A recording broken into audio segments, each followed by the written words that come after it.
Okay, welcome to High Ground. My name is Tanner, and today I am joined by a guest for, I guess, this is probably the first time I've done this, as far as I can remember. I have Penguin from Parabellum here, so feel free to introduce yourself. Hello. How's it going? Great to be on here. Oh yeah. Yeah, Do you okay? dude, Do we you actually watch all what? your videos. I'm not Oh like we watch yeah. all your videos. That was super cool when you said that. Every once in a while, I'll get like a pro player will comment, or I'll get their subscription notification. Some people don't have it set to where you can see it, but I'll get that, and it's always super cool to see. Yeah, no, it'll just be like between like maps, scrim. Like we'll just be like open up like YouTube or whatever, just see like what's on there, and like as soon as someone sees your videos uploaded, like they just start watching. It's fucking hilarious. That's super cool. I might have to, for my ego, ask about that later. But we'll start with some other stuff first. Okay, Yeah. so on my screen, and I have this shared. So okay, do you prefer Penguin or your first name, or what do you like to go by? Doesn't matter to me, bro. Penguin's fine if you want to. Okay, yeah, I'll probably go. I generally like to call people their first name, but I think probably for Oh, the okay purpose, then. no, but for the purpose of this, I think it's more. I think it Sure, makes more sure. sense to say Penguin. I'll Sure. probably be more inclined to do so anyways. I don't know. I guess I don't even have to say your name at any point. It's not like there's multiple people here. Okay, yeah. Anyways, on my screen is sort of a list of questions that I have prepared or topics or whatever, and probably will deviate from this at some point. And I have a few tabs open so I can reference some events that have happened, some statistics perhaps. And okay, so yeah, I guess since I was already on the topic, I'll ask about your.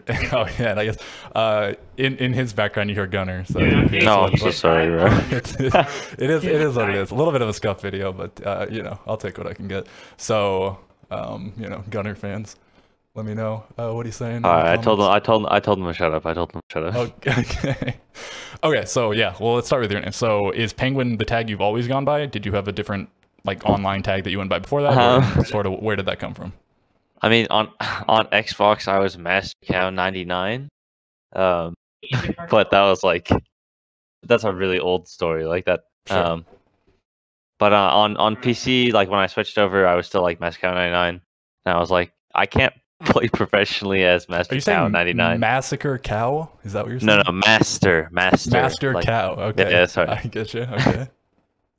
And I was like, I can't play professionally as Master Cow 99, so I switched to I like don't see why Penguin. not. I mean, maybe cut the 99, but Yeah, but nobody's I didn't like the regular like how it looked normally, so I decided to capitalize everything, add the add the and numbers. whatnot. Yeah. Yeah, unrelated to Pengu, I'm guessing. Yeah. I It's mean, just incidental. no, yeah, it was pretty intense.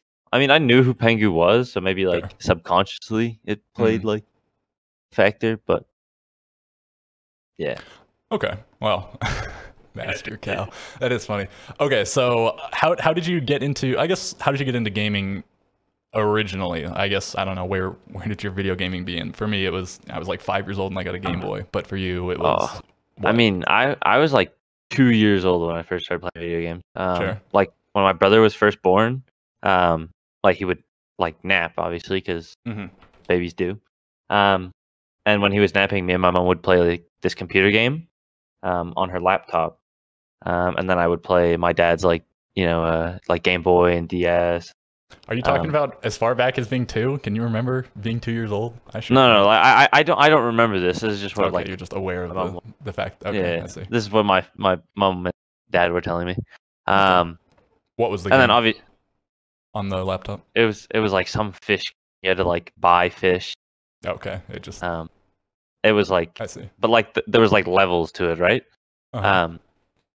But yeah, regardless. And then I played like Tetris, dad's yes.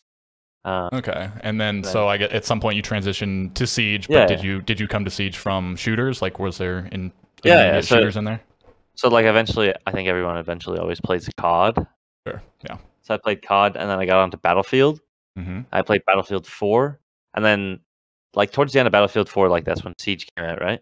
And I liked the destruction of Battlefield 4, so I was like, fuck it, Okay. I'll play Siege. So So that I was, switched like over. as when Siege was first coming out, or was Siege already No, it was like when Siege was first coming out. It was like the Sure. like the beta, 2015? right? Okay. So I played the beta, and then I was like, yeah, I'd like to this game. Yeah, I so- started. Sorry, finish your thought. Oh, sorry. So I got the game for Christmas. 2015, and then I've been playing. Yeah, pretty much same. I started playing like when the game first came out, and I don't know. I guess maybe some periods where I wasn't playing it very heavily, but yeah, I've pretty much been around since the beginning as well. So, at what point did you transition into like competitive play? Year 1-3 was like my first official comp thing. Were you still on console at that point? I was still on console. Uh-huh. It was the second last season I played console. Okay. But yeah, I would like transitioned, and it was like some like little league played for like $100. And it was against like awful teams. Like it wasn't even like really good, but that was like. Were there like any other names that are prominent now that were around in that sort of thing? That I know of, to be honest. Okay, sure. Did you? I think you said. Did you say Xbox or PlayStation? Maybe you didn't say. It was on Xbox. Okay. I played on PlayStation back in the day. Yeah, I switched over in like Operation or Velvet Shell was when I switched over to PC. Okay. All right. So you switched over to PC, and was that with like any of the people you were playing on Xbox with? Like how did your transition to comp on PC happen? Like, did you actually? Okay, go ahead. So like, my parents were like pretty strict on like the internet. Like they were like, don't talk to strangers, whatever. Mm-hmm. So I had like literally like 2 friends that were like online friends on Xbox, and they didn't switch over. So I just like switched over on my own, and just like played through and like met people. And what prompted you to switch over? Like, rank. why did you make that decision? So like a part of me always wanted to play like professionally. Uh-huh. So as soon as like at SI 2017 when they said that Pro League was not going to be on yeah, sure, on Xbox anymore, I was like, okay, then I need to get on PC. So I had to like save money. I think I was like 14, 15 years old or whatever, 14 years old, saving up money to get a PC. It was like a really, really trash PC. So. And did it end up being a really trash PC that you ended up I had like 60 frames, 60 hertz. For the first like week, I didn't. You're used to it coming off Xbox. For the first, or no, it would have been like 30 frames, right? Yeah, for the first week, I didn't have a desk. I played with my keyboard in my lap, and my mouse was on like the tower of the PC. Oh god, yeah. You do what you got to do, I guess. So I suppose before they made the announcement, you did have aspirations of going pro on Xbox. Yeah, but then I was sort of changed things up. Yep, I was planning on going pro on it, or not planning, but like obviously I wanted to go pro on Xbox. And then yeah, they said that's not happening. Switch. Okay, so now I guess let's try to track your progression through different teams. So I'm on your Liquipedia here, right? Yeah. And I can't click on these two teams, Veritas and Thunder Logic. I think you started becoming more well known on Altior, and then obviously now Parabellum. But before then, you were on these other teams. So yeah. So I mean, there were like other teams before this that were like. So like T3 back in the day was like really really good. There was like me, Kool-Aid, NJR, J90, Iconic. Like there was a lot of players like from Kansan, from like T3. Yeah. And we all played on. And then obviously like as we got older, it was like Thunder Logic, Veritas. But like Thunder Logic was me, Discover, Kool-Aid, Gasher, and I think it was DP Fire. Okay, I mean, pretty stacked. So it's like roster. Yeah, so it's like yeah, it's still like people that like knew how to play the game. But the Altior is the one I was not confident in at all. Like I did not think like the team was going to be an amazing team. Oh really? And that was that Eska? Who? I guess it was Eska, Spirits, Sonar, and Euphoria. Right. Why? But like, I mean, I don't know. Maybe you don't want to talk about it. Go ahead. But we had to like jump some hoops. Because I was not 18 until like the second play day, so I had to wait. I wasn't able to play until the third play day, which was able to get subbed in for you for the first couple days. A guy named Gun. Okay. But yeah, so I did not think this team was very good. Okay, and I guess I do remember back in the day, I didn't watch a ton of Canadian Division, but maybe I tuned in a little bit. You guys were seemingly always overshadowed by Mirage for most of that time. In the very end, you did take them down in the final, right? But I don't think you ever even made it to the, after either of the stages, you didn't get to play in the, what is it, like the major qual or whatever it was called back then? So we had never like been able to make it to the major qual. Like obviously like I wasn't able to play, right? And this is kind of egotistical. Like when I was able to play, like and like it was like the 5 players that we wanted to play the team as for like the stage. Like we knew we were gonna beat Mirage, so we played like the finals and like we beat them 3-0. You did beat them 3-0. But yeah, and I guess you got 3rd place, right, in the first one, and then you got 2nd place, and I guess the 3rd place was probably because you couldn't play for some amount of the games. Yeah, like 3rd place, like it was like there was Spirits was the only player that was like still in it. And then the stage 2 Guns played like for the first 2 games, which like Guns wasn't like a bad player, but like obviously I was hoping to play, but obviously I wasn't in. Yeah. So then we had to get 2nd for that because we were playing the 2nd, 3rd game. And then and then we made it to the finals because we got 2nd place and then won in the finals. Yeah, and I guess probably because people didn't know about a lot of that behind the scenes kind of stuff, but I think that was a big surprise when you 3-0 Mirage, because again you were sort of overshadowed by them at the time, and then maybe it would have been a closer affair. 3-0 is obviously very decisive. It's not like, I mean just winning a best of 1 like it is now, but it's crazy. Every time we do good, it's like surprising. Everyone's like surprised. Like, well, yeah, I don't know. You've always been a bit of an underdog, huh?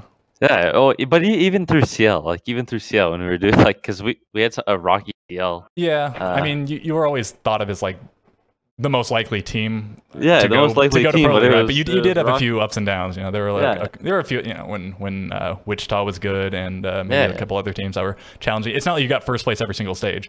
None. So I get what you're saying. I'm sure it is very annoying to just repeatedly be doubted over and over and over. But it also has to feel good to prove your doubters wrong over and over and over. I mean, I enjoy it. I think. Yeah. I think it's fun. But have you always been? No, go ahead. No, go ahead. No, I was. Okay, just wrapping up. Yeah. Have you always been the IGL on all of your teams? Yeah, I'd say for the most part. Like, yeah, I've been like one of the more vocal players on the team. Way back in the day, before you, I mean, I'm guessing when you first played comp, when you're talking about an Xbox, it was just everyone's just playing ranked kind of thing. Yeah. Like, did you picture yourself going on to being, I guess, a leader? Like, did you feel yourself as a leader type person even back then? Yeah, I mean, I was like very like strong-willed, and like I really wanted to make it. So I would get like really pissed off when like people like didn't like put in the effort. I was like 13, 14 years old. Like no wonder people would like people weren't gonna put in like a shit ton of effort into it. But I was, so it like kind of like pissed me off back then. But I feel like it helped in like become having leadership skills. Okay. But obviously, I played like hockey and soccer before playing Siege. Like, so I mean, I learned skills from sports. I mean, I feel like quite a few people like in the NAL right now have played sports. Yeah. Point. Yeah, because and then just like the average age of professional Siege is very low, so I think it does give you a bit of a head start into getting into that sort of thing, and for sure. Again, gives you a pretty strong foundation. Okay, so I guess at this point, into PB, into Parabellum, you guys played in Challenger League for a while, and you qualified. So, I mean, I guess maybe without going into too crazy much detail, what was that last year of Challenger League like? You made a few roster changes, you had a few ups and downs, and you did end up beating Xset, and before you beat Xset, you made it to that position to be able to beat them for the spot. So I guess maybe just summarize that whole year of Challenger League as best you can. That year of Challenger League was the hardest fucking year of my life. Am I not allowed to swear? No, I don't care. It's fine. Okay, sorry. Was the hardest year of my life.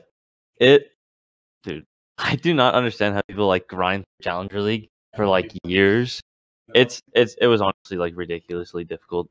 In what sense? Like in a different. Go.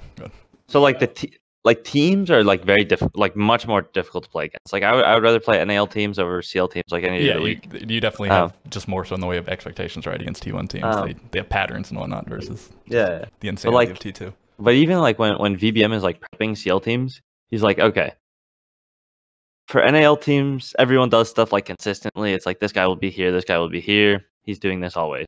CL, it's like this guy doesn't really have any patterns. Like sometimes he does this, sometimes he's in the site, sometimes he's flanking, sometimes he's roaming. It's like so it's very, very difficult to like prep for. You have to be like very adaptive, which was like it's hard to be adaptive like every other day. You play so many games. Yeah. So I don't know. It was rough. So what did your prep largely consist of then? Like what were you doing? I mean, did you just not even focus that much on what they're doing and just focus on your game? Yeah, I mean we were like grinding like a PLT, like we were double scrimming, doing dry runs and stuff like that. Like even as a CL team, and we were like getting creative with strats and making up like new stuff. Yeah, so I feel like you guys were thought of that way as like the creative CL team, the most creative, but the only one really coming up with your own stuff. And so maybe that correlates a little bit to like playing your own game. If you can just create stuff they can't handle, then it doesn't matter what they're doing anymore. Right? Exactly. And I mean, we put in like a crazy amount of time into it. So I guess this may be skipping this. Yeah, obviously it did. Maybe we'll double back, but do you feel like you've lost that identity a little bit in your transition to Pro League? Obviously, you changed out a few players, but maybe you're not that creative team anymore because it's quite difficult to come up with those wild strats. Like they can be dealt with much more effectively by T1 teams. We just haven't had the stability in the team yet to like implement like the creative, strats. Like with like Sonar when it was like where we were they're like our best. We were like very, very good at like our defaults and just like running our normal strategies that because we had like a really good foundation, everyone knew what they were doing because Kool-Aid had previously played, Sonar had previously played, like everyone previously played, and it worked really well. And this is the roster that played at that SI. Am I remembering? No. This was not the SI roster. This was after SI. Kool-Aid took Euphoria's spot. Right. Okay. And I mean that roster was like very, very like good at doing the defaults, and then we were able to expand because we had very good like basics. We were really expanded and had like really, really wacky strats. Okay, I guess while I brought it up, what was SI like when you guys went? Because that was a pretty unprecedented thing. There'd maybe been a few teams that had made it to SI without being that well known, but that was obviously your crowning achievement at the time. You're now a T1 team, and people did expect you to get there based on that, but you just sort of propelled yourself onto the world stage. What was it like? I mean, it was pretty crazy, like to make SI. But the thing was too, like even though we made SI, like we were not happy with just making it. We wanted to like actually do good. Yeah, you want to go deep. You want to win, obviously. So obviously everyone knows that like we shit talk whatnot. Okay. So people were like shit talking us in scrims and saying like, "Oh, you guys are gonna get group," and whatever. And I was like, "We're not gonna get group, bro. Like just watch." And day one of SI, like we got rocked. Like we got 7-0'd and then lost 7-3 to Makers. And I was like, damn, bro, we might actually get grouped. And then day 2, we won like all 3 games, which like pushed us over the edge to not get grouped. And then isn't this is the SI with like a group of 10 and a group of 8? Yeah, this was like the a couple of the teams couldn't make it. Virtus Pro and so only what? There was like 8 teams or something went out in groups or whatever, or like 3. I was like, I'm not gonna be one of those teams, bro. I was like, I'm gonna play on the main stage. And that was a brutal one because like SSG almost went out in groups. They just they were last place of all the teams that didn't go out. There was one point in it was almost like this stage of the NAL. Like there was one point in the day where all 8 teams in the group had 2 wins. So like everyone was like 2-2. So it was, I don't know, it was crazy SI, and again, I think that was the one in Paris. I remember. Yeah. Okay. And so it was a little bit different because that was the first one that they didn't have in Montreal, and it was scheduled differently. Anyways, okay. So I guess we'll move on from that. So you qualify for for Pro League, and this is when you still have Melted and Spirits on the roster, and they leave. Yeah. And I don't know how much you want to go in depth on that, but I think that's something people would be curious to hear about. Just like about what? Like I guess like maybe why they left, or just the circumstances surrounding it. Because I don't think anybody thought it was like a controversial thing. Your org owner or whatever didn't he said, yeah, I mean, if they're free to leave, we're not gonna try to keep anybody from leaving if they want to leave, and so it just seemed like a pretty amicable affair. But well, they both went on to play on different teams. I mean, it was kind of just like a cool thing. Like there was like a lot of like disagreement on like how to play and like arguing on like what we should do towards like the end of PB. Like obviously like we were able to get to Pro League, but obviously our CL stage was not amazing.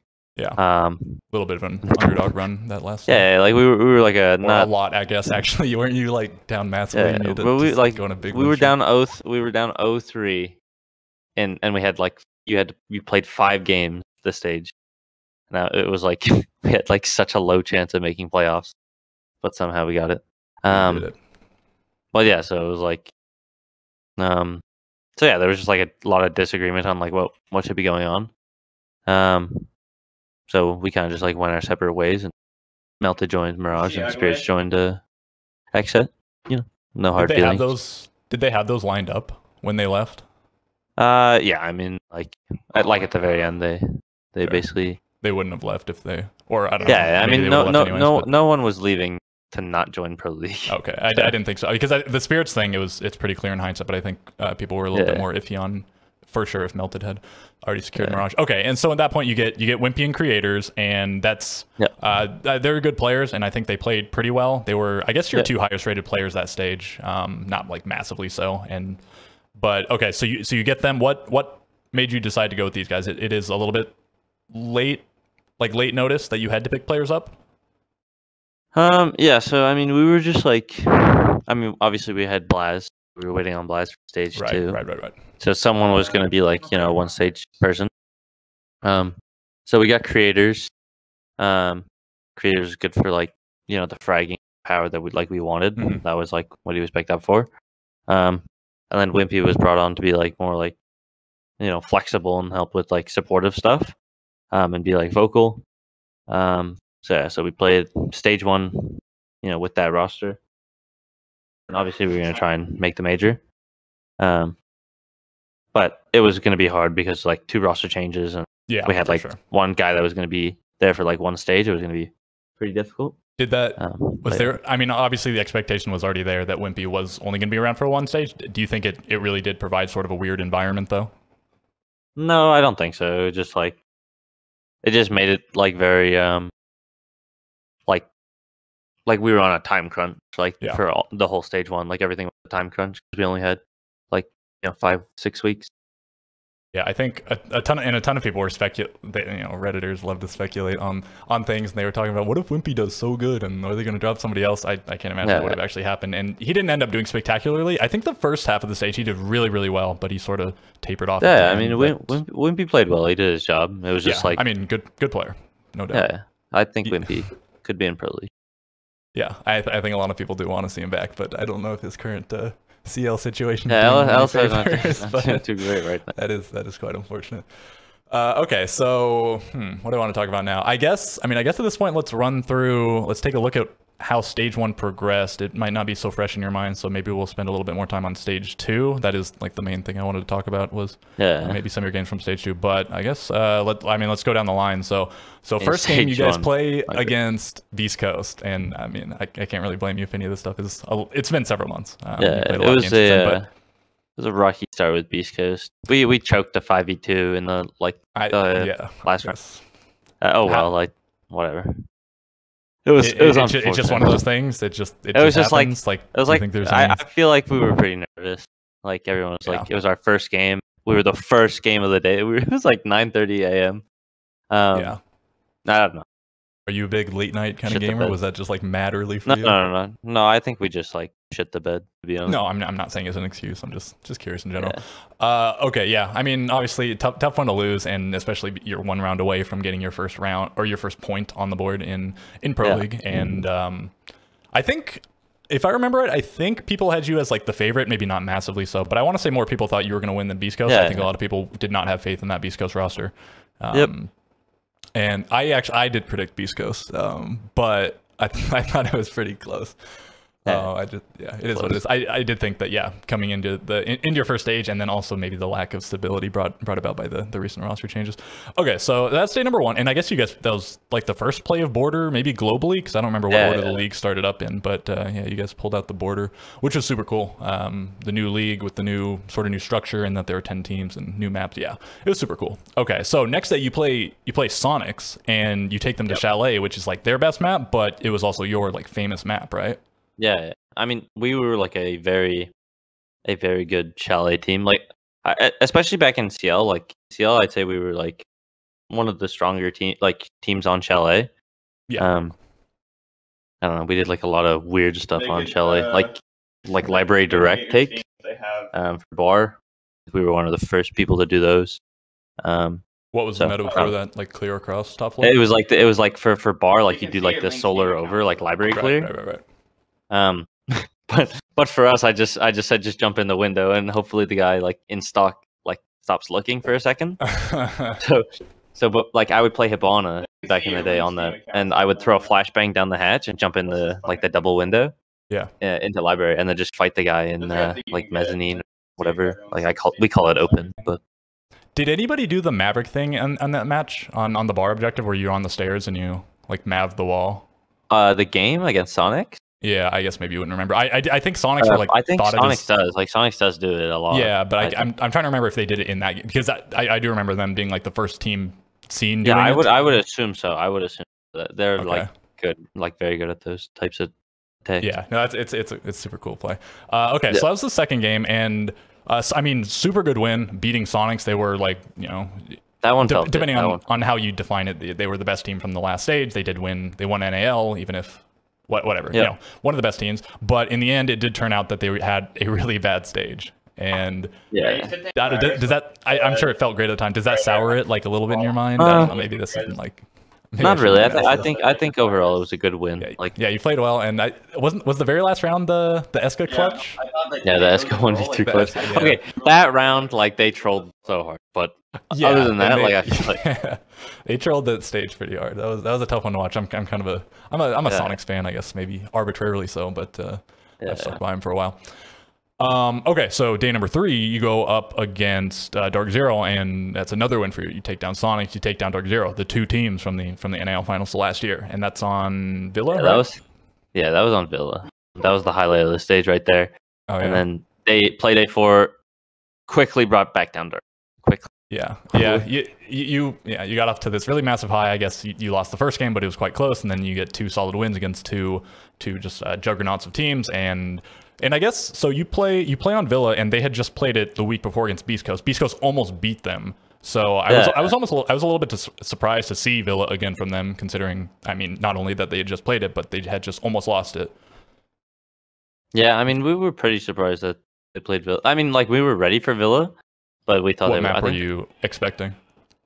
Fuck, I can't even remember. Yeah, okay. Yeah, it might be too hard to remember. Don't worry about it. But I knew Villa was not like our first. Like, we were like, they could play Villa, but they almost lost.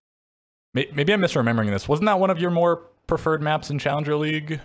I mean, Villa, like every iteration of PvE Altior has been good at Villa. So yeah, okay, I was remembering that right. Okay, so you take down Dark Zero, high of your season. You're getting off to a pretty good start. Don't remember where you were exactly on the standings, but you had to be pretty high considering you have 6 of the 9 possible points. And then you go on to the next day. You play against Xset. Obviously, a pretty brutal game for you guys. Yeah, we had like a game plan that we wanted to do, and then we like did not execute it at all. And this is on Chalet, and so you had looked so good against Sonics, and now going on to Chalet. Yeah, versus Xset. Yeah, we didn't execute it at all. Did you think you underestimated Xset at all? Because they did just come off the 7-0ing of Sonics, but they did lose the 2 games before that. No, we were like very like and aware I guess, that they were good. And Spirits is on the team, so I guess maybe that gives you even different expectations. No, we were aware they were a good team. I don't think anyone really underestimated like team. I think some people did. I don't know. You're probably just talking about pros. I think I mean like professional. Sorry. Yeah, that's fair. I don't think like even like you sit there and like, oh, Mirage.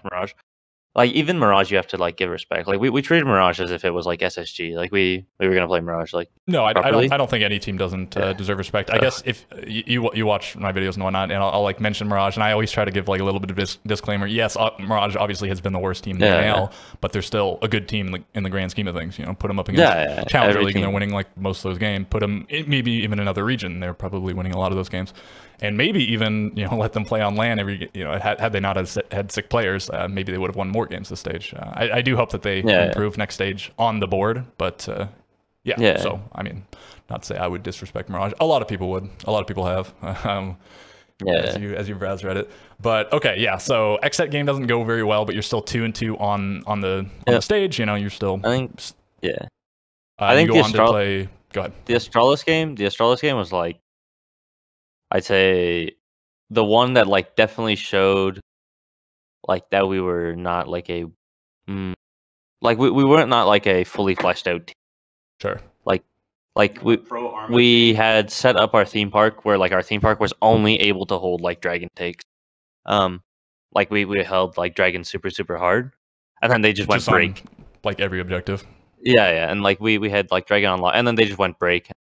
Obviously, nobody was fully aware of like how Astralis played yet. Like they were still new. Yeah. You knew they played like aggressive, but like people were still learning it. But yeah, so it was rough. And I think that it was just like we were not like a fully fleshed out team. We lost that game. Yeah, and Astralis had been. I mean, they've been killing at the stage. They took their one loss to the stage. The only loss they did that stage already. Really but yeah, I mean, they beat SSG, they beat Sonics, they beat Dark Zero, and this game. These games were played off stream. There was, I don't even remember what it was exactly. There was like a. It was like a shooting. There was like a mass shooting in like New York or something, and it was super strange that they made this decision. But it seemed to have no correlation. But okay, so they were played off stream. Did it impact anything like on your guys' end? You just went about like you could. No, it doesn't really change much for us. Yeah, I think some players or some people at the stadium were like tweeting out what some of the scores were, and I was viciously trying to find out because big NAL enjoyer and especially I guess Oxygen versus SSG for me, and that did end up being a little bit of a surprise because Oxygen had been hot. Had they lost yet? I don't think they'd lost yet, and they lost space. Yeah, no, they didn't lose yet. Yeah, no. They were killing it. Okay, so going into playdate number 6 now, and you play against Oxygen. This was Cafe, right? Yeah. Yeah, this was a game I feel like we should have won. And this is, they played it. They had just played it. Did you get to watch any of their game? Like, did you stay and watch because Oxygen was your next opponent? Or did they allow you to? No, we were not. We were not able to watch. We tried to stay like a little bit longer, but like eventually we had to leave. But we didn't even get the VOD until like because the VOD didn't even come up until we were on stage. So it was like we knew they played Cafe.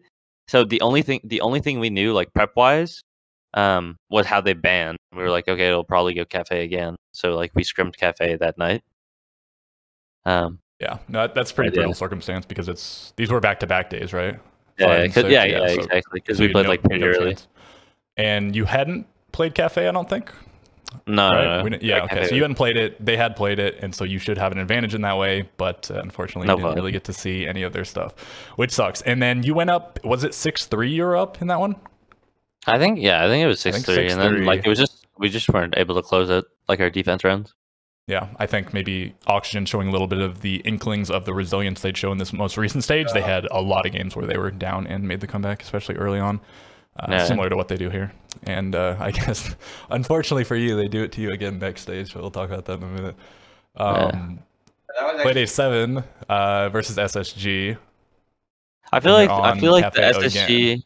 I feel like SSG TSM games were just like I feel like they were just matchups that we were like we just weren't good enough yet to like beat these teams. Like I don't know. I feel like there was still like strategically like we weren't super developed. Like we played SSG and basically ran back like very similar strats.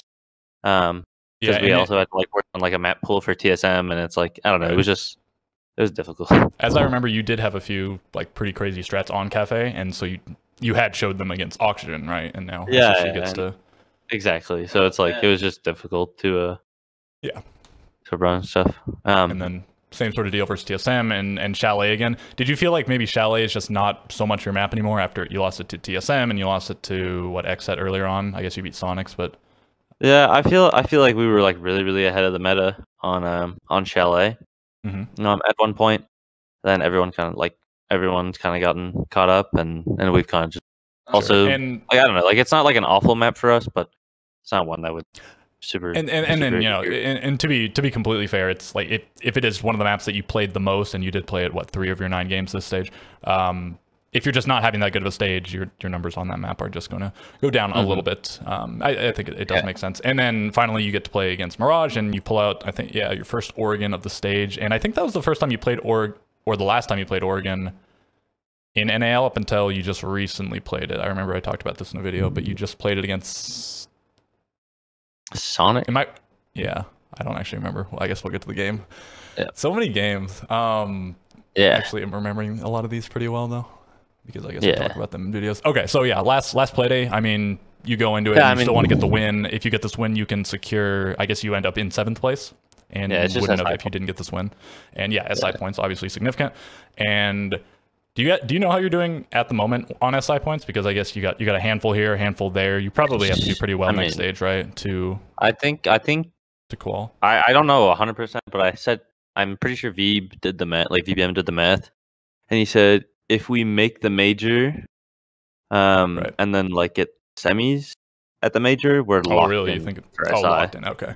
Yeah, I was looking at it the other day, and there were a couple NA teams that were like low in the top 16, but also other leagues haven't finished, and so you'll certainly be passed by. Okay, so I guess that does it there. Let me look at the thing if they. Okay, yeah. So I guess before we actually go into stage 2 in particular, let's talk about Blaz and Gunner. So did you know exactly when Blaz was going to start playing? Like, did you know it was start stage 2? We knew it was going to be stage 2. Yeah. Okay. And then what? I think Gunner was just like we wanted to retry out, to make sure that like the fit for Blaz was like the best it could be, and like Gunner's very vocal, so we decided like we want to take Gunner. Gunner was saying a lot of stuff in the comments video. Because like Gunner's like very vocal, so we went and decided to go with Gunner because we felt that it was better for us with Blaz. Not only is he vocal, but obviously killer fragger. I mean, he proved that this stage, and I think everybody expected him to do very well. But Creators is also like a good fragger as well. Like, a good play. It was just I don't know. Yeah, he's had an unfortunate run. I mean, he usually puts up pretty good numbers, but he's just never been on a very successful team, and I wouldn't know if that's as a result of him or despite him or whatever. You might know a little bit better, but probably not a judgment you want to make anyways. Okay, so I guess before stage 2 starts, you play in Gamers Without Borders qualifier, and you have Blaz and Gunner, so this is their first real taste of like sort of top tier competition. You play against, I don't even remember which teams it was. It was SSG and then a couple of was Rent-Free in there?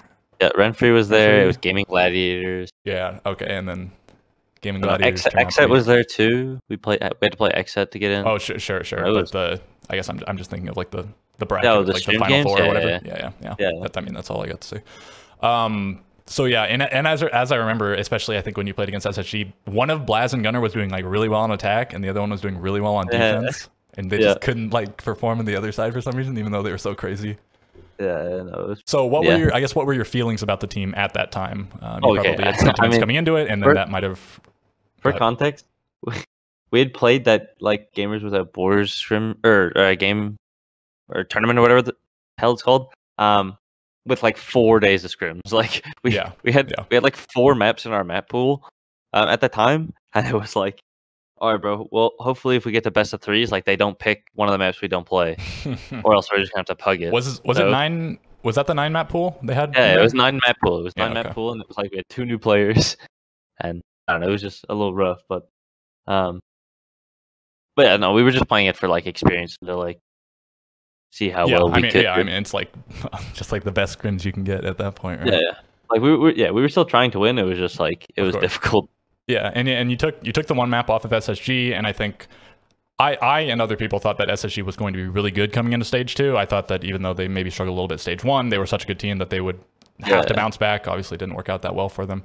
at the end of stage 2, unfortunately. But yeah, so I mean, if we expected SSG to be very, very good, and you, I mean, I guess you only took the one map off them, but I think they were all pretty close maps, if not all of them actual close maps, because you played them twice, you know, in the. Yeah. You know, of course. But for the audience, they did play twice. I guess you played a total of like 5 maps against them. They had the map advantage in the grand final. Yeah. Yep. So were you pretty happy with the team after that, and then going into stage number 2? Yeah, we were happy, but I mean, there was no. But you were still.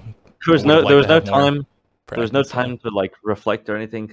We had like a week until the stage started, so we had to start like practicing, like grinding.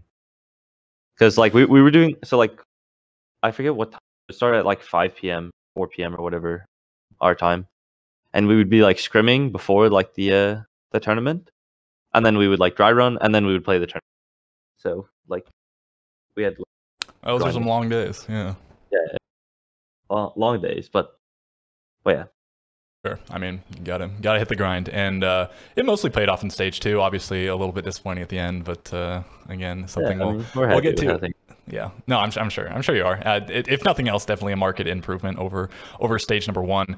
And where do I want to go from here? Is there anything? Oh, so I wanted to ask, like, what are your, I guess, how would you describe the roles on your team? And I asked this mostly in relation to the new meta, because things certainly have changed up with attacker repick and just things getting more aggressive in general. But if you just had to like give just like a basic description of your roles, and they're even like a little bit weird because I don't know if you still do it. I mean, like you and Kool-Aid switching off on support quite a lot.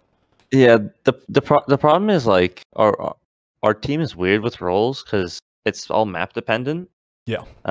Like some maps, like if the support is allowed to be like a lot more aggressive, like I'm playing support, but if it's like not, then Kool-Aid plays support, and he's a bit more of a traditional support type player. Yeah, Gunner sometimes lurks, or Gunners with like the main push, sometimes Blast lurks. It's like, I don't know, it's very weird for like the only constant is like Kool-Aid usually plays support, and Eska is always on Sledge, and like that's. Yeah, maybe we'll look at the stats in a little bit. I like Gunner and Blast both have Finka and Alibi as their as their they're playing Fragger stuff, of course. Yeah, but of course the whole time, but it switches up, like it's not always the same 2-ups. Okay, sometimes. So and I guess so largely it is just those two are mostly on fragging / entry. Yeah, and you and Kool-Aid on support, and then Eska somewhere in the middle. Yeah, I guess would you say it's more in meta in terms of roles to have fewer support players, like just maybe one player is just playing straight up support, and then everyone else is sort of I think like the meta is a lot more like flexible and like frag heavy. That I think that your support player like needs to be able to like shoot back. So I think that's just like and I mean I think shoot back you guys did. It was a pretty good stage, I think, statistically for you and for you and Kool-Aid. Everyone's done well this for the most part, or everyone's had their moment for sure. Done well. Okay, so I guess let's run down stage 2 then, like we did for stage 1. Okay, so is this so first game of the day you play against Auction, and if for the viewers, if you're still tuned in, Parabellum put out the comms video for this, so they showed a lot of the rounds for this matchup, so feel free to go check it out. I love a shit talk. How are you recording it? Is it just like a mic next to the table? Because it sounds mad, especially at the beginning. If you keep listening, I think it gets a little bit better. But because it didn't sound like they were just in your comms. Yeah, I have no idea what records it. Interesting. Okay. So you go up against Oxygen, you play on Theme Park, and Oxygen coming into this as a very good Theme Park team, and I think they even more so proved it this stage, and you'd played it in the past, and you had them on the ropes, I suppose. You had the one match point opportunity. Was it just 6-5, or did you have a 6-4? I don't remember. I believe it was just 6-5. I think it was 6-5. I think it went okay. 5-5. And they get the one, and you guys are, and it's part of banter and whatever, but in the comms video, and I did notice there's no, where are the French comms at? What happened to that? Where'd they go? Oh, dude, I cannot believe how many people were convinced about the. Yeah, that was absurd. I had like actual pro players like genuinely ask if that was. That was so funny. Yeah, so funny. Do you speak French at all? Like, I do. Like I speak French like a little bit, but like I understand like very well. Like Eska does, I imagine, right? Yeah, Eska and I speak French, and I can understand what they say to each other. Okay. French, so. And because I think Kool-Aid he joked over and over and over about, yeah, I'm on the Yeah, Duolingo, and what was he actually on Duolingo like at all? Like obviously cool, not. cool, cool. Yeah, Kool-Aid's super cool, he but might have been there. He might have been there for a couple times to get like bonjour, oh, but okay. like that was it. Well, because I thought maybe that was like maybe he was just trying to learn French, No. just whatever. But I never expected you guys to actually use French comms. But that would have been sick if That it would be happened. But that just absurd. so yeah, that would be very absurd. I think the funniest thing about that too was Blaz was tweeting in English, like wasn't even like. But oh well. Very funny. Okay, so right, you're up in the game and it slips away from you a little bit. You do get the 1 point on the first day, a little bit of an improvement versus stage number 1, Yeah. and very close game against Oxygen, who for a lot of the stage looked like they were going to be the clear best team. Like halfway through the stage, they slipped up at the end. They let themselves get passed up, but pretty good result in hindsight to have against a team that performed so strongly. What are your thoughts about this game? I mean, we were pretty happy about this game. Obviously, we would have loved to win it. Yeah. I feel like we could have won it. But I mean, our goal for the first like 4 play days was to get 6 points. Yeah, I in the video I did hear you saying something about for the first 4 days every point we get is so significant, and yeah, like it was because it was like 6 points. Obviously we didn't realize how close the whole league was going to be. This was an insane stage. I suppose if you watch all my videos, you watch the predictions, and oh man, was that brutal for me. Oh, this was ridiculous. Yeah. But yeah, so the 1 point, we got our 1 point. We're like, okay, let's move on. So then go into the next day, and Astralis, very scary team. You had probably the scariest looking schedule for the start of the stage. The top 2 teams from last stage, Oxygen, Astralis. Well, we played the top 4, like all 4 teams that went to the major. No, first 4 days. Oh, I didn't even that's why we were like 6 points. Like 6 points were. I see what you're saying. 6 points, and you did end up with 6 points, right? Yeah, you did get the 6. You got your 6. Okay, so you play against them, and I mean, you probably. Oh, I don't know. How did you feel about having to play online? Maybe you even had. You certainly had an advantage in the way that DP was sick, right? But you also just played Gamers Without Borders online. Yeah, so I think that might be a little bit of an advantage in that sense. I don't know. I think the game played it like pretty normally. I think we were playing very, very well that day. Like, you think that's how it would have gone anyways?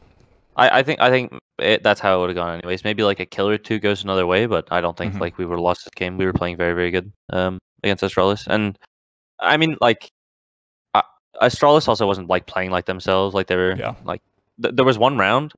There were like 3 of us in Astro, and there were like 4, all 5 players. There were like 3 people in Deer. 1 person in Boar and 1 person top red. Like they were, Astralis is really in your face and like flanking stuff. I don't know. They just didn't really play like themselves, but we were playing well. Yeah, and I was a pretty adamant supporter of Astralis throughout the stage because they did get off to the brutal start, not for no reason, having DP Fire being sick for like the first 2 weeks, and they did end up in first place. Like that is crazy. Yeah. I think they're a bit of a modern marvel in terms of teams. I think Forest and Callout did wonders for that team. Anyways, you take them down. You dispatch these guys. You go on to the next game and Xset. And yeah, so obviously another major qualifying team, another top 8 team from the previous major. And you go all the way. And this is Oregon. And that's like everyone's scared of them on Oregon because they 7-0'd Sonics on it. But yeah, you take them Oregon. And so there's one funny thing about this too. So for the Gamers Without Borders, is that what it's called? Gamers Without Borders tournament. They needed another team. So it was us and Xset that they invited. And they had us play a best of 1 for the spot. And we had played it on Oregon. Oh yeah. And we had won 8-7. So we were just like, I guess we'll just go again. That's crazy. The thing is, like, just like with how map pools lined up, we knew if to go Oregon or Villa. So we had prepped the hell out of Oregon. We had prepped the hell out of Villa. And we were ready to play both. And you repeat the result, big 8-7 victory. And so yeah, you got off to like a crazy start. I mean, you just barely lose to Oxygen, but then you beat Astralis and you beat Xset as well. Yeah, it was good.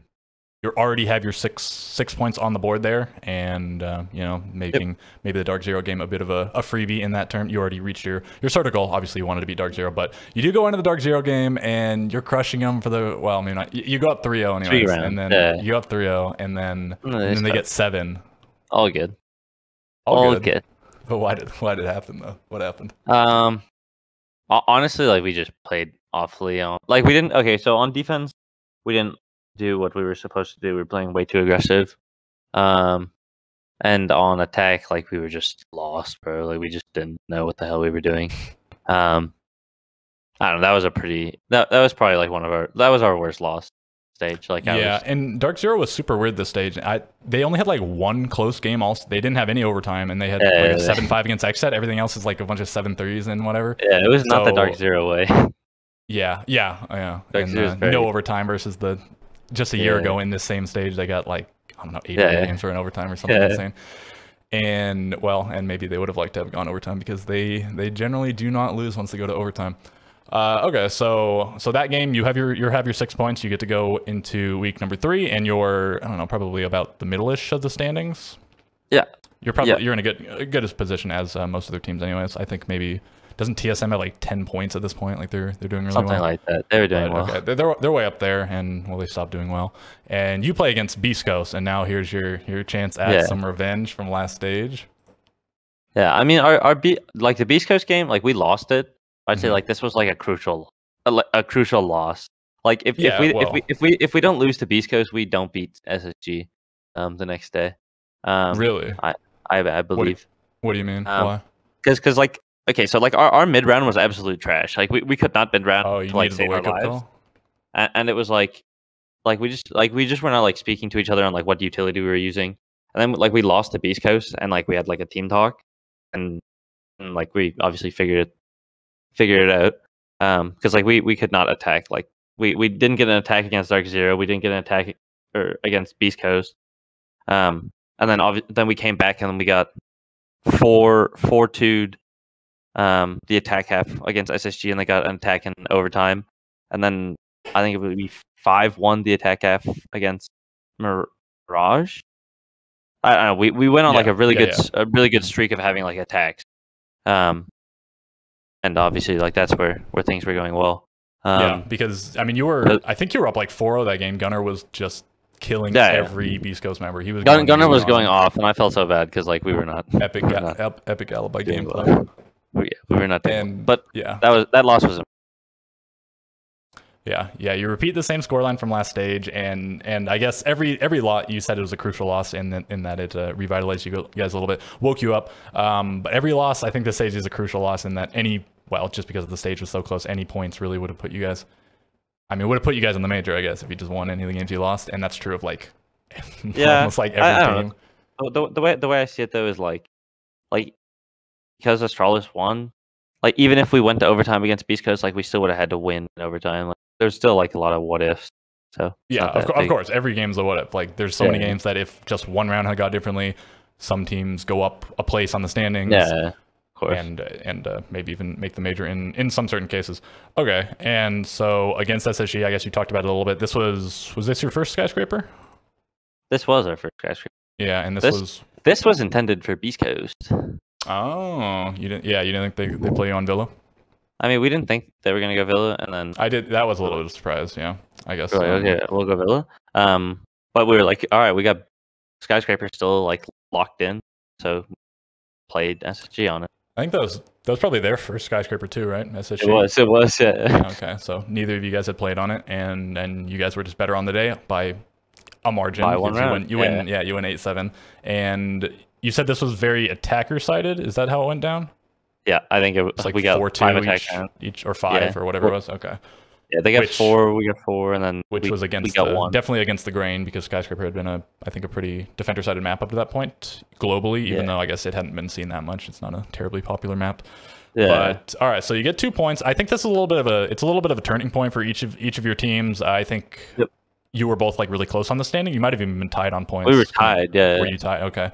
And so this obviously it gives you the head-to-head, it gives you the point lead over them, and I mean every point is so crucial in the stage. It had been become abundantly clear, and so now we're going into, I guess, the last 2 weeks. Played at number 7, and you get to play against Mirage, in the eyes of the community, sort of the freebie game. Even though some teams did not get to collect their freebies, but you beat them better than anybody except for what Xset also 7-1 them, or I think that's what it was. Well. So you absolutely crushed them. You go back to the map you just beat SSG on, and Mirage cannot even they can't even get their foot in the door, right? Because they start on defense, and you're just smashing them. I'm absolutely shocked that they went back to Skyscraper. Like I know they played Skyscraper and they won it, but right, yeah, you both just played it. I don't know. Like I don't know. I feel like that was a troll on their part of In what sense? Because on paper it seems like it should be equal-ish because, you know, you were sort of, you might have even been the 4 teams at the bottom of the board. You, Beast Coast, SSG, and Mirage, and you both had close games. You both played on Skyscraper. It seemed like on paper maybe a reasonable choice because I don't know. I just think the way like okay, so look at the Mirage game, sorry, against Beast Coast. Against Beast Coast, yeah. Like they got like no attacks. They got no attack. Like nobody got any attacks. Like you look at ours, and everyone's winning the attacks. Like it's a lot easier to do good on attack. So I mean that's where we felt confident at least. Obviously, okay, but I mean, did you feel your defenses were maybe a little bit weak because you didn't win any, or did you just feel? No. At the end, I think when you look at the numbers, the SQ ratings. I don't know. Have you looked at those after Super posted them? Yeah, like briefly on Twitter. Yeah, I think they're super interesting. I do want to look at them just a little bit to look at what each team is good at, because I assume you looked at your team, but you guys were like the 5th best, I think, on both attack and defense. I think you were the only team that was just as good on each side. Every other team was displaced a little bit. Well, okay, so I think that's a lot because of the map we played. Though we played like maps that were like attack sided, and then maps that were like very defender sided. Sure, and I think, and well, obviously because of the way things broke out, some teams were really good or much better on attack. SSG was really bad on defense, but really good on attack. TSM another really bad defense, but I mean I get what you're saying though. How many maps would you say are? Well, I don't know. Maybe this is like too broad of a question. How many maps? How many attacker-sided maps do you think that? Because there are the numbers. Of course, we could just look at them. But well, like, I'd say Banks attacker-sided. Yeah. I'd say Chalet's attacker-sided. Definitely. Cafe's attacker-sided. Okay. That one's a hard one to call because that's such a rare map. Okay. Here's the thing. Cafe's attacker-sided unless Azami is up. If Azami is up, then it's defender-sided. But like, so that's where things get weird because like with bans, that's when things like Azami is so polarizing, and just like, a handful of ops are super polarizing. Because like a map with Valkyrie up plays differently than a map with Azami, and like in a map with Valkyrie and Azami up plays differently than a map with So it's just like, I don't know. It depends on the maps, but like I'd say Oregon is like always defender sided, especially the basement, the kids bomb site, and meeting bomb site, and dining bomb site is like where it really matters. But do you think Skyscraper is attacker or defender sided? Because again, it's been your matches were very attacker sided, but I think it depends. I think it depends. I think it's the ops. But it's also like I think Skyscraper is very like first dependent. Like if you get the first kill on Skyscraper, you'll probably win the round. But it's difficult for both to get those pick. So I feel like it depends on like the strategies, the play styles.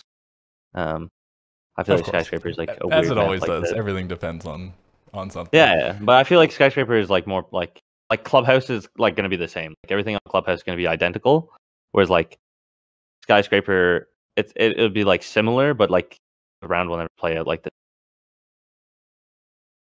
I don't know if that makes. I think it largely does. Yeah, it's there are some maps that are just much more, much more rigid in the way things play out. But Clubhouse it's been very attacker sided, right? But you'll get a lot of games where it just ends up being defender sided, like surprisingly so because of the norm, but the way the teams line up or sometimes the bans. Yeah, I get what you're saying. Okay, so. Or did you have anything else to say about that? No, that's it. Okay. And then, so play day number 8, second to last play day, you really need a win here. And you're playing against TSM. They were so good at the beginning of the stage, and then they'd really fallen off. They'd lost, not their previous game, they beat SSG, but they lost to XSET, they lost to Dark Zero.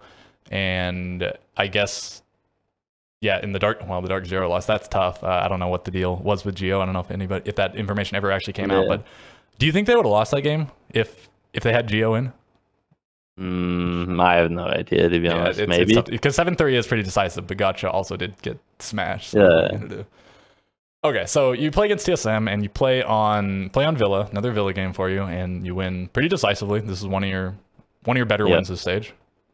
Yeah. I mean, I think this game just came down to prep. Our prep was better than theirs. We just I don't know. We just Yeah, played no, better. they looked pretty ineffectual versus it was Xset in there. Which game was that? That was like the previous week, but they played on Villa and they won the one attack with the Geo like 1v3 Montaigne clutch, but they just could not get anything done on attack. And I think part of it was to do with Xset being very good on the defense, but just again TSM just looked almost a little bit lost, uncharacteristic for TSM, even though maybe becoming a little bit more characteristic because 2 bad stages in a row. But all right, so you get the win, and now the big one, you know, you're going in the last day. Almost every team is playing to make the major or to not make the major or whatever. Only 3 teams aren't playing for the major at all. And you're the only match that the winner just straight up goes. And second game of the day. So Beast Coast versus TSM, I don't think that affected you, and it doesn't matter to you. Maybe if TSM won, it could have mattered to you, but so I guess you preferred Beast Coast to win because I think that made it slightly more likely. It improved your odds like marginally. Okay, but you play against Sonics and it's a close game. They go up on like 7 or not 7, like 6-3 or something, and you almost bring it to overtime. Yeah, I mean, so like this game was like a very close game. Small mistakes.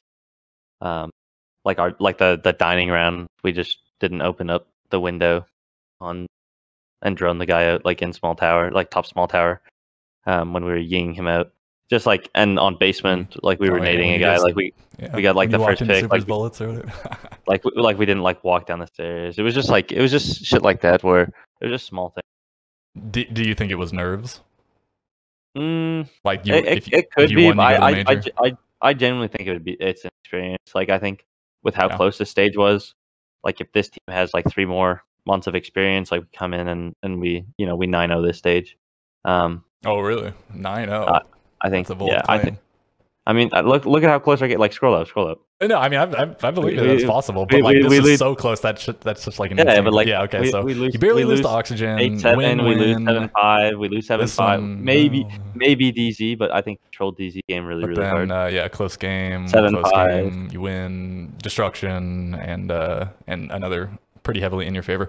I mean obviously a couple things just didn't break your way, and like I don't know. I think the thing that people forget is like at play day 9, our team was 7 weeks old, like with Blaz and Gunner. So I mean, that you have that handicap over, or most other teams have that advantage in that they are all like they at least have the 3 months extra. The only other team I think that made the roster was Mirage, right? So you have 8 teams that have at least the experience under their belts. And I mean, I definitely believe you that you would have made the major. I mean, again, 9-0, that's a little bit bold. But maybe. I mean, we'll see. Well, I mean, if you 9-0 next stage, I guess I'll be eating my words. Yeah, but, we'll see.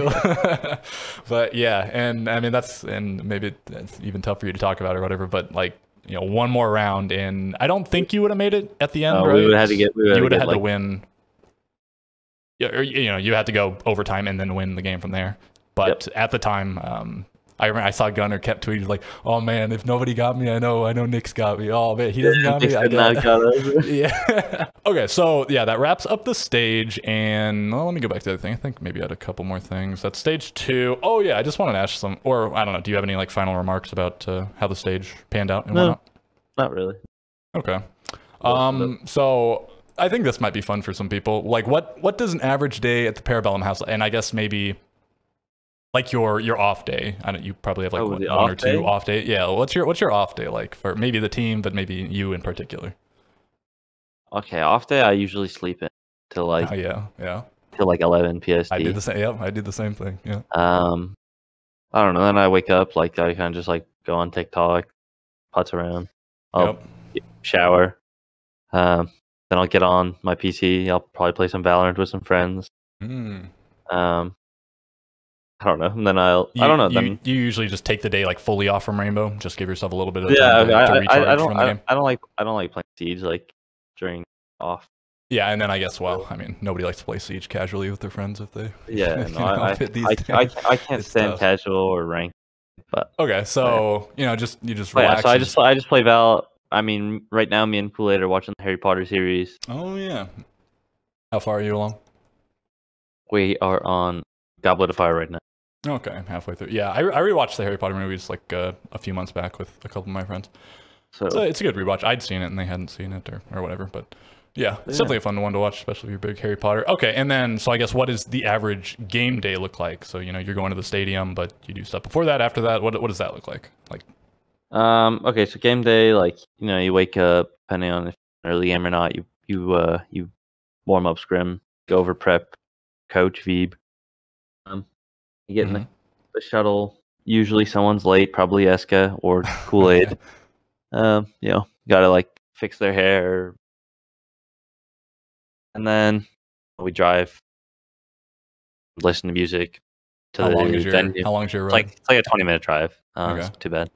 And then we get to the Luxor. We go into I don't know. They give us like a VIP practice room. We go in there, do like map bands, do a COVID test, and then come out, sit down, set up on stage, play the game. Do like post game interviews, stuff like that. And then go home. And if it's like the Tuesday game, like the first game, we come home, usually do prep or sometimes scrim, and then get ready for the game. And then do you like having the back-to-back days? Like, would you prefer it to be otherwise? I would like one day in between. Like, I would prefer it was like Tuesday. It's a bit harsh, I would imagine. Because at least like we would have like one more day to like prep, and it'd be like at least a full 24. And then especially, I mean, if you're like one of the later games, and then you have to play an early game the next day, that's gotta be really rough. I think it's strange that they do. I mean, there's got to be some reason that they thought that was the optimal way to set things up in the global siege landscape. But okay, well at this point we've been like well over an hour. I don't know. There's a couple more things I'd like to talk about if you want to stick around, but I mean sure. I'll let you go if you're okay. I have nothing. Okay, so I guess I was talking about it before. Let's look at a couple SQ ratings things because I think these are so interesting. So I'm not 100% sure the methodology they use and in like making the ratings. I don't know if they probably track some things that CGG doesn't track, and then they also weigh things differently. That certainly like support, especially plants. Okay, so here we have the overall attacks, defense, and teams, and there's a couple more slides. So you're on here for attack. You didn't do as well on defense. You don't appear on the overall, but I mean you're like what, like 10th or so. Doing very well on the attack. Do you think there's any reason you're much more successful statistically on the attack than the defense? Like, is that I don't know. I think reason, or that's just I think I'm just like I'm allowed to make a lot more plays on the attack now. Like I think I'm very good at like making plays. So now it's like I just sometimes I'm like on the lurker roll where I literally just look for a pick, or I'll play like an operator that's like my utility's used early, like on skyscraper. Like I play ace, like my stuff goes on the wall, and then it's like I'm just have a good gun and I'm 2 speed 2 armor. So I just go look for picks. What do you usually do on defense? I don't recall what you're most played. On defense, I play like everything. I play smoke, I play mute, I play Kaid, I play castle, I play the Jaeger, I play Melusi sometimes, I play Ella. I play like everything on defense. Okay, you do it all. Yeah. Okay, but attack, yeah, sure. I mean, I think a lot of people do really thrive in those positions where you get to make your own sort of decisions. You play ace, and, like you said, throw stuff on the wall, but then you get to go do whatever while other people still have utility concerns on your team, and sure you do too, but not as your own operator because you're or I guess, I mean, so you are the IGL, right? But it's like I imagine pretty much every team has sort of like a co-IGL setup, or at least like pretty much so I mean relatively vocal. Like I feel like this meta isn't as like IGLing isn't as like strong in this meta. Sure. Like you can't have like one person just say like you're gonna do this, you're gonna do this. Playmakers kind of thing. Yeah, it's like a lot of playmaking, and like people need to be able to like call for each other. So if like I see something, like I'll call and be like, okay, like you do this, like we're gonna do this. But if Kool-Aid sees something, he'll call it. If Gunner sees it, he'll call it. Like so, there's a lot more like just shot calling than it is like actual like full blown like step by step IGLing. And how about on defense? I mean, IGLing has never been as prominent on defense because just the nature of the thing. But do you feel like it's changing all in this meta? You're a little bit more at the whim of the attackers with repick and whatnot. But I think it's more so just like identifying on defense, like just identify what control you have, identify what control you don't have. And I imagine a lot of that is like Blaz and Gunner because they're a lot of times more of the frontline kind of fighters. So assuming they're alive, but like even like site players, like if a site player turns around and like they look behind them, and they see like all 4 people are looking like in the same direction. Mean, if you're getting hit before they are getting hit, you definitely gotta pull them back or whatever. So especially with like how many teams are like lurking and stuff like that, you have to be like very due diligent on like not giving up too much control when like you're rotating. Sure. Okay, so anything else to look at here? I think so. You're on here. Kool-Aid's here, right next to you, and then Gunner is over here. He did stellar on the defense, and so do you remember in the games without borders which one was doing really well on attack? I thought it was Gunner was killing it on attack. Do I have that mixed up? Idea. Okay, yeah. Maybe he does. Well, it's at least a 50% chance because it's only it's only Gunner. Yeah, it's Gunner over Blaz. Yeah. Anyways, he does super well on defense, and a lot of that might be stat padding from the Beast Coast game when Gunner was killing everybody and whatnot. Well, stat padding might not be the right word, but that is a lot of the reason I think his rating be so high. Your rating does end up in 5th place, and is that where you place? No, you're like 6th place. I think you got 6th place. We're like 6th right? place, but I feel like this stage is kind of ridiculous placing. Like yeah, there was one day we were 9th place, and then we won a game and we were 2nd place. Like this stage was rough. Yeah, it was insane, and I mean I'm hoping for more stages as a viewer like this, but in terms of I don't know. I mean, you probably as a player, I mean, as a player, it's fun, right? It's like it's fun having like every game competition, like, but I mean being like important. But obviously, I would really like to not stress about maybe not making it, or maybe making it more easily go to the major. Yeah. Okay, so the next one, and I think this is one's like particularly interesting. These are just like the average ratings on the team for overall and then attack and defense. And I alluded to this earlier. You're 5th on attack and defense, and the rating indicates that you're slightly better on attack, but you are the same placement on each. So I think Oxygen is like 3rd and 4th, but some teams there's a massive disparity. Sonics are much better on attack than defense. SSG, same thing. They're 2nd best on attack, 2nd worst on defense, tied even at the bottom with TSM. And so I don't even know what I have to say about this particularly because I sort of did ask you about it earlier, what you think led to it. Probably a lot of this does depend on what maps teams played. That I think very obviously would influence this. I did notice when I was glancing at this, the top 4 defending teams for this stage are the 4 teams that went to the major last stage, and so it's 3 of the same teams that are going to the major this stage. And maybe this is because of small sample sizes or whatever, but I think that maybe alludes to the fact that defense is very important in this meta because it's very hard. So the teams that can thrive on defense, they like, what am I trying to say? That's where a lot of games can be decided, because in the past it used to be when like everything was defender sided, it was, you needed to win your attacks, like whichever team could win because defense was so much easier, and now it's sort of shifted. So do you agree with that sentiment at all? Like, do you think, like, obviously you're the next team outside of that top of defense. Do you feel like defenses feel more important than they did in the past? I mean, question. I don't know. I feel like yes and no. Like, again, like it depends on the map. Like if you're on Oregon, yes, your defenses are very important, because if I have like a 2-4 half basement, I'm gonna lose the game. Like, but if it's catastrophic. But like if I'm on like a chalet and I have like a 3-3 half, I've had myself like a really good half on defense.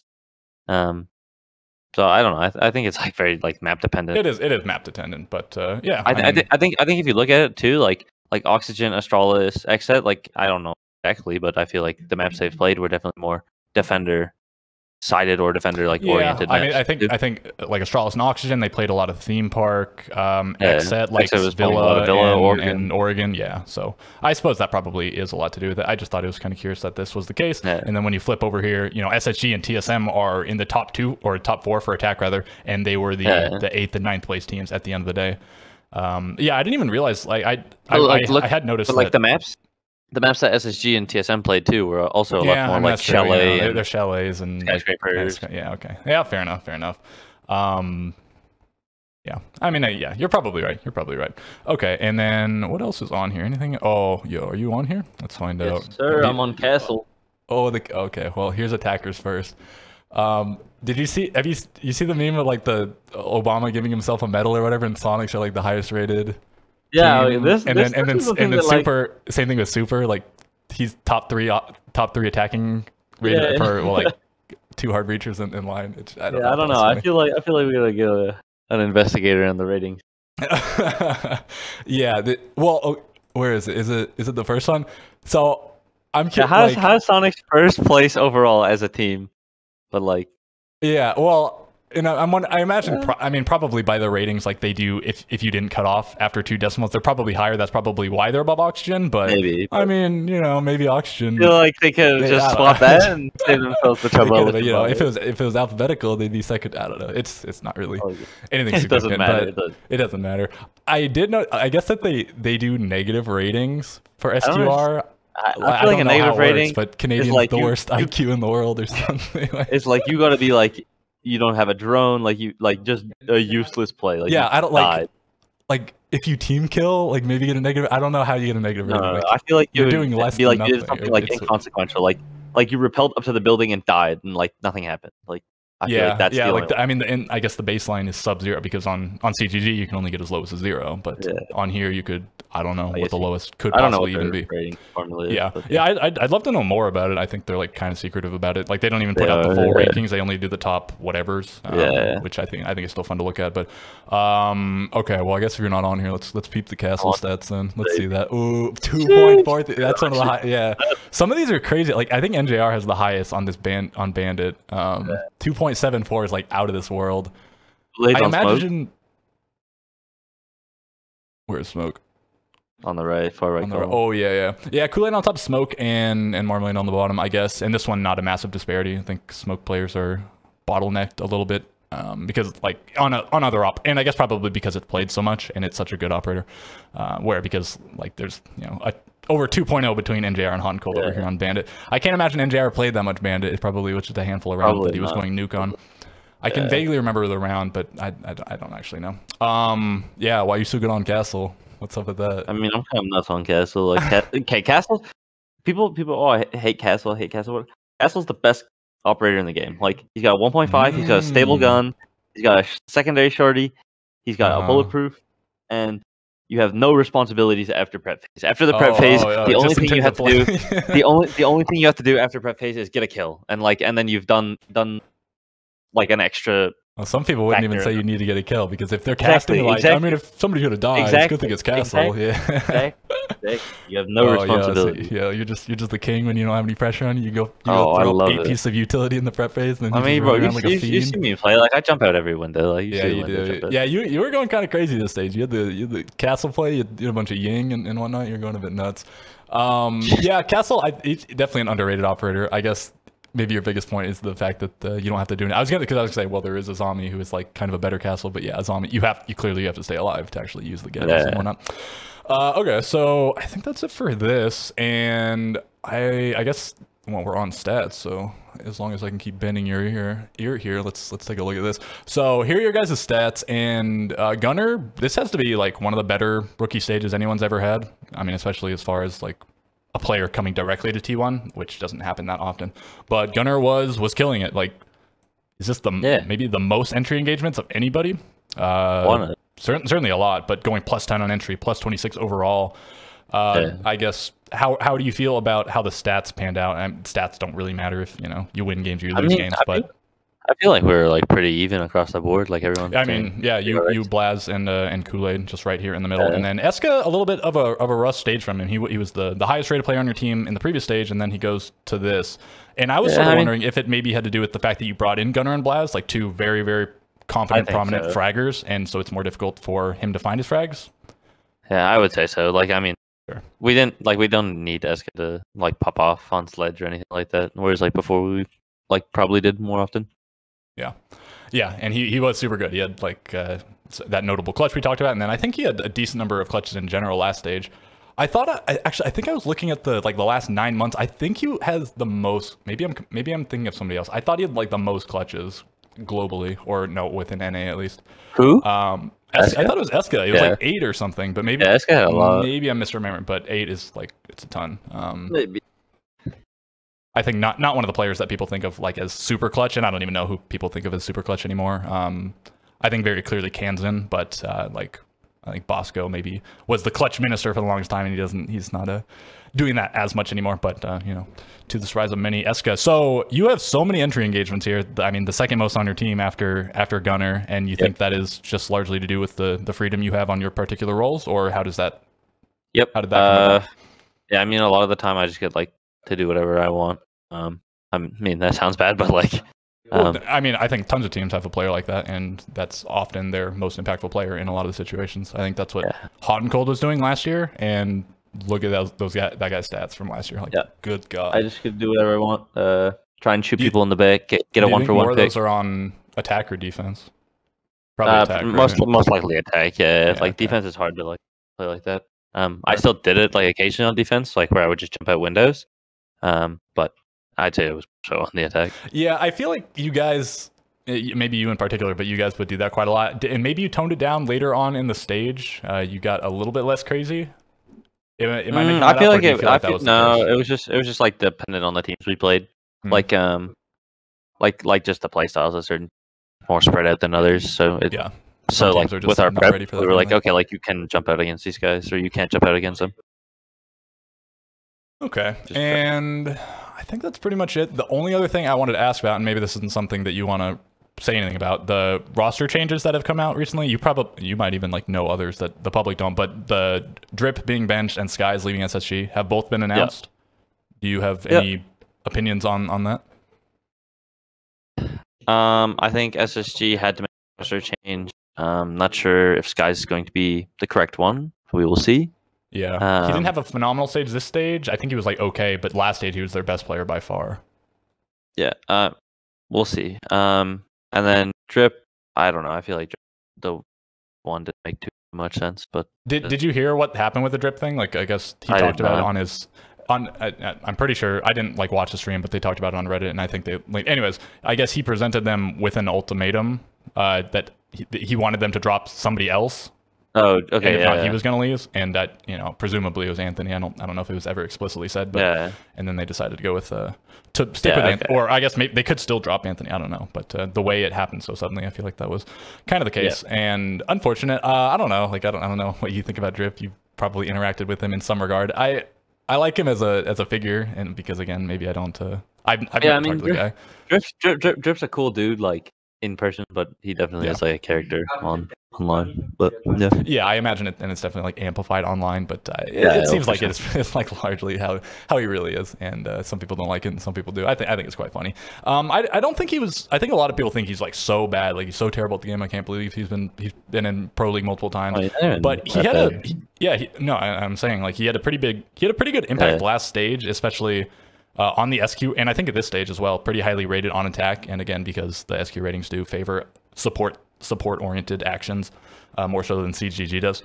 So I don't know. I'll be curious to see who they actually pick up. Tons of people keep saying like they think Skies is just going to go to another team. Chala's going to go to another team, even though Chala hasn't been confirmed to be dropped. So that's all speculative, but it's a rumor, and we'll see. Probably coming up pretty soon here because all the teams seem to be starting to make their changes, but some teams might wait. I guess TSM doesn't have any reason to wait. They're not going to the major, but I also don't anticipate any of the teams going to the major will make changes. And I mean, I'm sure you're not planning on making any changes. I don't see why you would. I mean, just this team very close to going to the major, and again, you're going to 9-0 next stage anyway, so why would you throw that away? So okay, yeah, I guess we're almost on an hour and a half, and so I mean, I guess it's flew by. I know it really does fly by. Okay, so I guess for any of the viewers out there, I don't know. I mean, if you want, well, I don't know. I was gonna say if they want to ask you anything, but that's a little bit obviously that should have been before the interview. Like, comment, subscribe, and whatever. It's all appreciated. I guess. Do you have any final remarks, or I guess you could do shout outs, even though this isn't like. It's not going to get you viewers that you don't, fans you don't already have. Everybody here, I'm sure, already knows who you are. Bro. Just keep it. Shout out you, bro. Keep up the content so we can watch it. Shout out me. That wasn't scripted. I didn't ask them to say that. That's crazy. Bro. Just so we have more stuff to watch, because you should do stuff for the major too, like I probably will. I don't know. We can keep talking for a minute, but I'll just end this here. So yeah, I guess this has been an interview with Penguin. Feel free to, I guess in particular, comment below if you want to see more of these. This is something that I wanted to do for a while and just haven't got around to it, interviewing people. And so if you enjoyed it, let me know, and maybe request some people. And I guess if any pro players do watch this video, if you want to have an interview, I would love to have you. So all right, yeah, that's going to do it for this one. I'll catch you guys in the next one.